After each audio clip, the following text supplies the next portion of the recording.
So mga par, tila matutuloy na nga po ang posibleng laban ni General Casimero sa April. Under pa rin sa promotion ng Psycho Lash na posible idaos sa Kyrgyzstan. At ayon sa ating source mga idol, 3 days daw itatagal ang boxing event. So ibig sabihin nito mga boss, 3 main event po ang maglalaban dito. At malamang mga boss, isa na talaga dito si Casimero sa main event. Iwan ko na lang kung mag-undercard pa dito si Alas. At ayon pa nga kay Pau Salud ng Pauka Sports, sa source nito mga idol, malakas daw na fighter ang kalaban ni Casimero at hindi daw ito masasabi na isang tune-up fight lamang ang laban ni Alas. Well, abangan na lang natin ang announcement mga idol. Sana si Luis Neri na makalaban nito mga boss para matapos na ang kwento sa kanilang dalawa kung sino ba ang malakas sa bakbakan. Mas magandang laban mga idol kapag si Luis Neri at Casimero. Siguradong pukpukan to. Pero para sa atin mga boss, kailangan talaga mag-ensayo ng mabuti ni Alas. Sakaling ganun pa rin mga idol ang galawan ni Alas. Sa naging laban nito kay Misokoshi at Kamida, idol natin si Casimero. Pero may paglalagyan talaga ito sa Meksikano. Biglang nawala kasi mga idol ang footwork ni Alas at masyadong predictable ang suntok nito sa kalaban. Pero malaki ang tiwala natin mga boss na pwede bumalik ang dating alindog ni Casimero sa ibabaw ng boxing ring. Kahit ang Casimero na lang na lumaban kay Rayo Akaho na parang gagamba ang galawan ni Alas. Mabilis makailag at mabilis ang mga paa. At yun talaga ang version ng Casimero mga idol.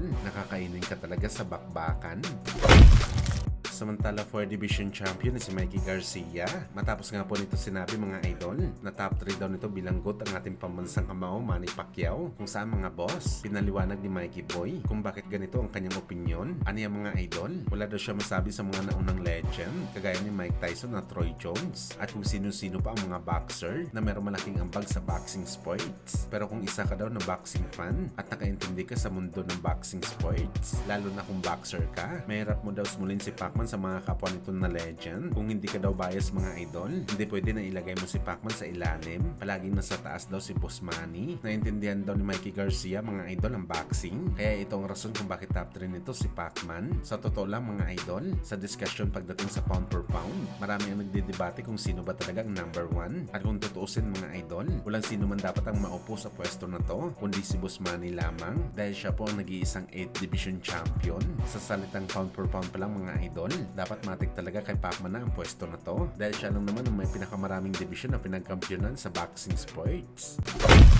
Samantala bukod kay Flash mga idol, malaki ang tsansa mga boss na sumabay ito sa laban sa ating pambansang kamao Manny Pacquiao. Kung matatandaan nyo mga idol, si Pacman mismo ang nagsabi na ngayong January daw ito mag-a-announce ng kanyang laban na posibleng ganapin sa Marso. Kaya abangan natin to mga idol. Merong rumors kasi mga boss na bumalik na ang negosasyon sa pagitan ni Manny Pacquiao at ang WBA welterweight champion na si Rolando Romero. Pero abangan na lang natin yan mga idol. Meron pa naman dalawang option si Manny Pacquiao. Ito nga ang laban nito kay Romero at Mayweather Jr. Wala na sa listahan itong si Tank Davis dahil meron itong kaso matapos ito manakit ng babae. Asahan natin mga boss na sa unang bahagi ng February, babalik na si Pacman sa Amerika para mag-ensayo. Gayon pa man para magabayan nito mga idol ang kanyang anak na si Jimwell Pacquiao para sa pangalawang laban nito sa February 28